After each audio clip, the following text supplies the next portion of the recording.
Hi friends, నా పేరు zinc. నేటి మన అంశం తాగునీరు కొత్త సాంకేతికతలు.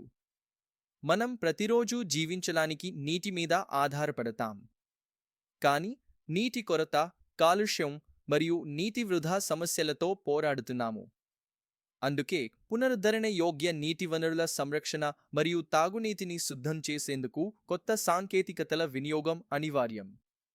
పునరుద్ధరణయోగ్య జలవనరులు అంటే నదులు, చెరువులు, వర్షపు నీరు, భూగర్భజలం మొదలైనవన్నీ. వీటి పరిరక్షణ మరియు పునరుద్ధరణ మనందరి బాధ్యత. జలాశయాలు మరియు చెరువులు వర్షపు నీటిని నిల్వచేసి సాగు మరియు తాగునీటి అవసరాలను తీర్చడంలో సహాయపడతాయి. చెరువులను పునరుద్ధరించడం ద్వారా గ్రామీణ ప్రాంతాల్లో నీటి కొరతను నివారించవచ్చు. రెయిన్ వాటర్ హార్వెస్టింగ్ పద్ధతుల ద్వారా భూగర్భజలాన్ని పునరుత్పత్తి చేయవచ్చు. వర్షపు నీటిని సక్రమంగా నిల్వ చేసి సాగు అవసరాలకు అనుకూలంగా ప్రణాళిక పొందించాలి. ఆధునిక సాంకేతికతలు రివర్స్ ఓస్మోసిస్ ఇది నీటిలోని అనారోగ్యకరమైన పదార్థాలను తొలగించి తాగునీటిని శుద్ధం చేస్తుంది.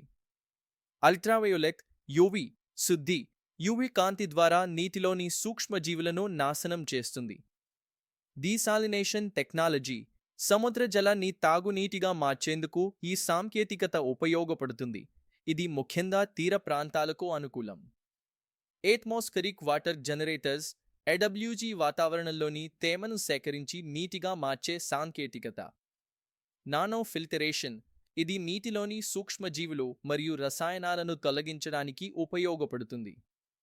పర్యావరణ పరిరక్షణలో భాగస్వామ్యం ఆర్గానిక్ ఫార్మింగ్, డ్రిప్ ఇరిగేషన్ మరియు గ్రేవాటర్ రీసైక్లింగ్ ద్వారా నీటి వనరుల వినియోగాన్ని తగ్గించవచ్చు.